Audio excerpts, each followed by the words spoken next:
Kaleshwaram pump house నుంచి నీటిని ఎత్తిపోయడంతో మధ్య మానేరుకు చేరుతున్న గోదావరి జలాలట. జీవితం ఎంత అద్భుతంగా తీసారో. ఇవి చదువన్నా. అబద్ధాలు ఆవిరయ్యాయి, కుట్రలు కొట్టుకుపోయాయి. కుర్చీ ఎక్కింది మొదలు కాళేశ్వరాన్ని టార్గెట్ చేసి దాన్ని ఎందుకు పనికిరానిదిగా చిత్రీకరించే ప్రయత్నం చేసింది కాంగ్రెస్.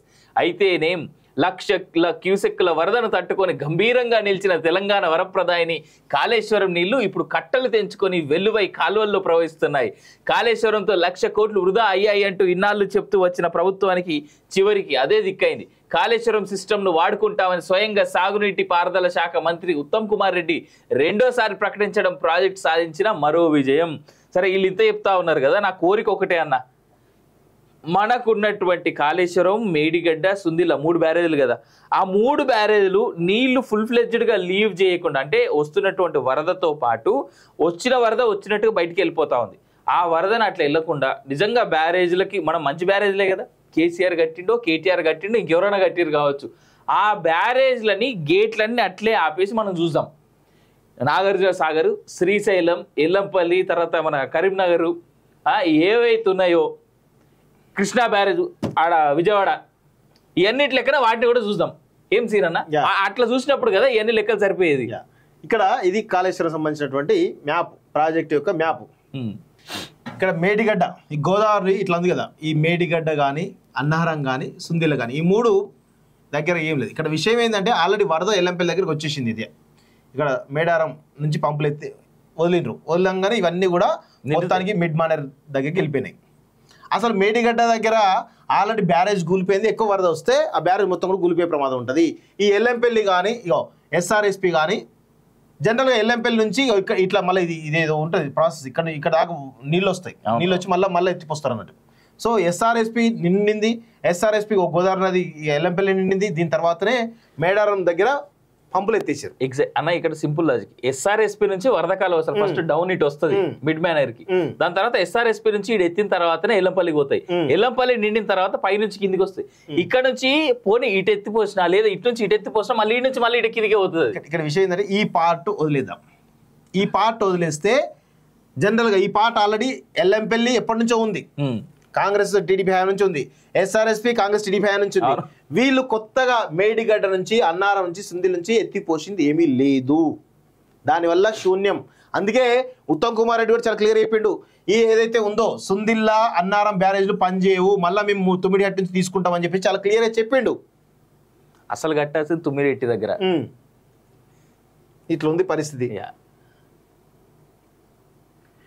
అయితేనే 1,00,000 క్యూసెక్ల వరదను తట్టుకొని గంభీరంగా నిలిచిన తెలంగాణ వరప్రదాని కాళేశ్వరం నీళ్లు ఇప్పుడు కట్టలు తెంచుకొని వెల్లువై కాల్వల్లో ప్రవహిస్తున్నాయి. కాళేశ్వరం 1,00,000 కోట్లు వృధా అయ్యాయి అంటూ ఇన్నాళ్ళు చెబుతూ వచ్చిన ప్రభుత్వానికి చివరికి అదే దిక్కైంది. కాళేశ్వరం సిస్టమ్ను వాడుకుంటామని స్వయంగా సాగునీటి పారుదల శాఖ మంత్రి ఉత్తమ్ కుమార్ రెడ్డి రెండోసారి ప్రకటించడం ప్రాజెక్ట్ సాధించిన మరో విజయం. సో ఆయనకు చాలా క్లియర్ చెప్పిండు, అన్నారం, సుందిల్ల, మేడిగడ్డ ఇవి పనిచేయవు, మళ్ళీ తుమ్మిడిహట్టి నుంచి తీసుకోవాల్సిందే. ఆల్రెడీ ఎల్లంపల్లి ఉంది, ఎస్ఆర్ఎస్పి ఉంది, దానికి అనుబంధంగా మిగతా ప్రాజెక్ట్ మిడ్ మానేర్ ఉంది. దానికి కనెక్టెడ్ ఏవైతే ఉన్నాయో దాన్ని గతంలో వైఎస్ రాజశేఖర హయాంలో డిజైన్ చేసే ప్రాజెక్ట్, దాన్ని మీరు మార్చారు తప్ప ఏది మార్చింది ఏమీ లేదు అక్కడ. కాళేశ్వరం సిస్టమ్ ను వాడుకుంటాం, బరాజులు మినహా కాళేశ్వరం మొత్తాన్ని వినియోగిస్తాం, అన్ని ప్రాజెక్టుల పూర్తి ఆయకట్టుకు నిలిస్తాం, మంత్రులపై కేటీఆర్ నిందారోపణలు సరికాదు, ఆధారాలు ఉంటే విచారణ కమిషనర్ కు ఇవ్వాలి, ఇరిగేషన్ పై సమీక్షలో మంత్రి ఉత్తమ్ కుమార్ రెడ్డి.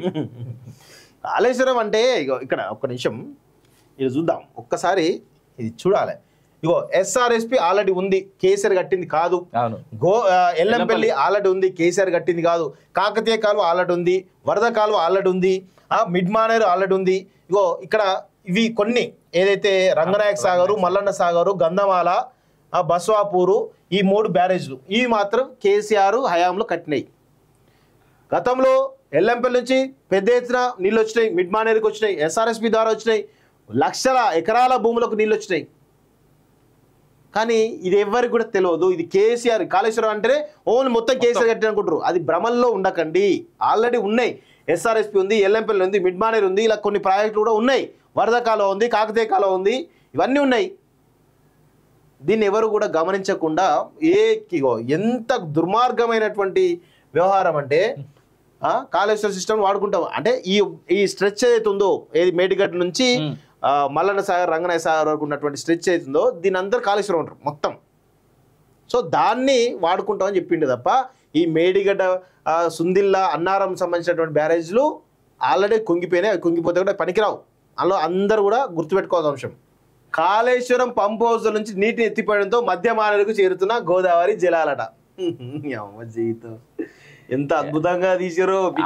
ఇవి చదువన్నా.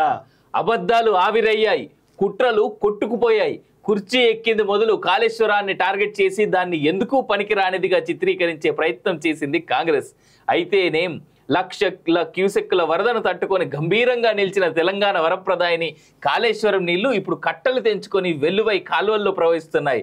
కాళేశ్వరంతో 1,00,000 కోట్లు వృధా అయ్యాయి అంటూ ఇన్నాళ్ళు చెప్తూ వచ్చిన ప్రభుత్వానికి చివరికి అదే దిక్కైంది. కాళేశ్వరం సిస్టమ్ను వాడుకుంటామని స్వయంగా సాగునీటి పారుదల శాఖ మంత్రి ఉత్తమ్ కుమార్ రెడ్డి రెండోసారి ప్రకటించడం ప్రాజెక్టు సాధించిన మరో విజయం. సరే వీళ్ళు ఇంత చెప్తా ఉన్నారు కదా, నా కోరిక ఒకటే అన్న, మనకున్నటువంటి కాళేశ్వరం, మేడిగడ్డ, సుందిల్ల 3 బ్యారేజీలు కదా, ఆ 3 బ్యారేజీలు నీళ్లు ఫుల్ ఫ్లెడ్జ్డ్గా లీవ్ చేయకుండా అంటే వస్తున్నటువంటి వరదతో పాటు వచ్చిన వరద వచ్చినట్టుగా బయటికి వెళ్ళిపోతా ఉంది. ఆ వరదను అట్లా వెళ్ళకుండా నిజంగా బ్యారేజీలకి మనం మంచి బ్యారేజీలే కదా, కేసీఆర్ కట్టిండో కేటీఆర్ కట్టిండో ఇంకెవరైనా కట్టిరు కావచ్చు, ఆ బ్యారేజ్లని గేట్లన్నీ అట్లే ఆపేసి మనం చూద్దాం. నాగార్జున సాగర్, శ్రీశైలం, ఎల్లంపల్లి, తర్వాత మన కరీంనగర్ ఏవైతే ఉన్నాయో, కృష్ణా బ్యారేజ్ ఆడ విజయవాడ, ఇవన్నిటి లెక్కన వాటిని కూడా చూద్దాం. ఏం సీన్ అన్న, అట్లా చూసినప్పుడు కదా ఇవన్నీ లెక్కలు సరిపోయేది. ఇక్కడ ఇది కాళేశ్వరం సంబంధించినటువంటి మ్యాప్, ప్రాజెక్ట్ యొక్క మ్యాప్. ఇక్కడ మేడిగడ్డ, ఈ గోదావరి ఇట్లా ఉంది కదా, ఈ మేడిగడ్డ కానీ అన్నారం కానీ సుందిల్ల కానీ ఈ 3 దగ్గర ఏం లేదు. ఇక్కడ విషయం ఏంటంటే ఆల్రెడీ వరద ఎల్లంపల్లి దగ్గరికి వచ్చేసింది. ఇది ఇక్కడ మేడారం నుంచి పంపులు ఎత్తి వదలంగానే ఇవన్నీ కూడా మొత్తానికి మిడ్ మానేర్ దగ్గరికి వెళ్ళిపోయినాయి. అసలు మేడిగడ్డ దగ్గర ఆల్రెడీ బ్యారేజ్ కూలిపోయింది. ఎక్కువ వరద వస్తే ఆ బ్యారేజ్ మొత్తం కూడా కూలిపోయే ప్రమాదం ఉంటుంది. ఈ ఎల్లంపల్లి కానీ ఎస్ఆర్ఎస్పి కానీ జనరల్గా ఎల్లంపల్లి నుంచి ఇట్లా మళ్ళీ ఇదేదో ఉంటుంది ప్రాసెస్, ఇక్కడ దాకా నీళ్ళు వస్తాయి, నీళ్ళు వచ్చి మళ్ళీ ఎత్తిపోస్తారు అన్నట్టు. సో ఎస్ఆర్ఎస్పి నిండింది, ఎస్ఆర్ఎస్పి గోదావరి నది ఎల్లంపల్లి నిండింది, దీని తర్వాతనే మేడారం దగ్గర పంపులు ఎత్తేసారు. ఎగ్జాక్ట్ అన్న, ఇక్కడ సింపుల్ లాజిక్. ఎస్ఆర్ఎస్పి నుంచి వరదకాలం వస్తారు, ఫస్ట్ డౌన్ ఇట్ వస్తుంది మిడ్ మ్యానర్ కి, దాని తర్వాత ఎస్ఆర్ఎస్పి నుంచి ఇటు ఎత్తిన తర్వాతనే ఎల్లంపల్లికి పోతాయి, ఎల్లంపల్లి నిండిన తర్వాత పై నుంచి కిందికి వస్తాయి. ఇక్కడ నుంచి పోనీ ఇటు ఎత్తిపోసినా లేదా ఇటు నుంచి ఇటు ఎత్తిపోసినా మళ్ళీ ఇటు నుంచి మళ్ళీ ఇటు కిందికి పోతుంది. ఇక్కడ విషయం ఏంటంటే ఈ పార్ట్ వదిలేద్దాం. ఈ పార్ట్ వదిలేస్తే జనరల్ గా ఈ పార్ట్ ఆల్రెడీ ఎల్లంపల్లి ఎప్పటి నుంచో ఉంది, కాంగ్రెస్ టీడీపీ హయాం నుంచి ఉంది, ఎస్ఆర్ఎస్పి కాంగ్రెస్ టీడీపీ హయాం నుంచి ఉంది. వీళ్ళు కొత్తగా మేడిగడ్డ నుంచి అన్నారం నుంచి సుందిల్ నుంచి ఎత్తిపోసింది ఏమీ లేదు.